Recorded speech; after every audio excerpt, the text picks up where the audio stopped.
Happy holidays. Thanks for joining me again. Jalapeno poppers is an excellent choice for party treats, especially around the holidays and the winter time. And it takes very little time to make. It's one of my favorite the night of the party, but not as much the morning after, because I like them hot and spicy. Let's make some. So there are many different recipes for jalapeno poppers. We're doing an oven bake style today. I already washed and pat dry the peppers. I'm going to start by cutting a little away from the stem. You want to make like a T, open it up and remove the seeds and membrane. I would recommend wearing some gloves to do this, but you don't have to. If you are a true Guyanese Madrasi, you will want to leave some of these seeds in there. But if you don't like hot and spicy food, please remove all the seeds and the membrane. Next, I'm going to shred some sharp cheddar cheese. You can use the pre-shredded one, and you can also use any other kind of cheese you like. I have some cream cheese. I let it thaw out at room temperature for about 2 hours. I'm going to combine the two cheeses. And now we can stuff the peppers with the cheese. You want to make sure you fill it up good. Whenever I'm eating jalapeno poppers, I want to feel the heat. I like to see some tears coming down my eyes. They're all fully stuffed. I'm going to pop them in the freezer for a couple minutes and set up the breading station. For the breading, I'm using some butter flavored crackers. I'm using the food processor to chop it up finely. You can use whatever you have in the house. You can even use your hands.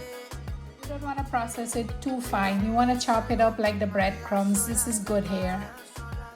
Now I'll add some panko breadcrumbs, some Italian seasoning, some ground black pepper, and some grated Pecorino Romano. You can use the grated Parmesan also.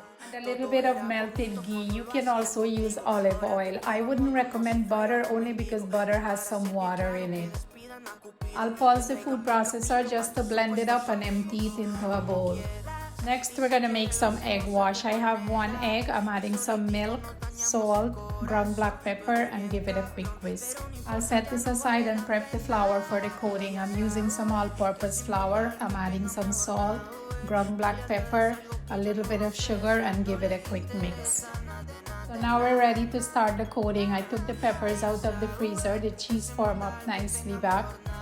First the flour, then the eggs, and then the breadcrumbs. I'm doing a light coating. If you want a heavy coating, you can dip back into the eggs and into the breadcrumbs.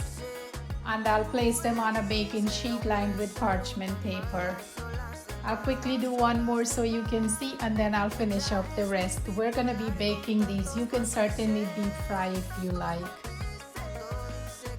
They are all ready to go into the oven. I'm going to bake at 375 degrees for about 25 minutes or until they're golden brown. And here we are after about 25 minutes of bake time. This is exactly how I wanted it to come out, with the cheese bursting out of the peppers. Give it about 10 minutes to cool down, and then you can enjoy these absolutely supremely delicious jalapeno poppers. Thanks for joining me. Kindly hit that subscribe button if you didn't yet, and leave a thumbs up. Stay safe. Enjoy your holidays. Love you guys.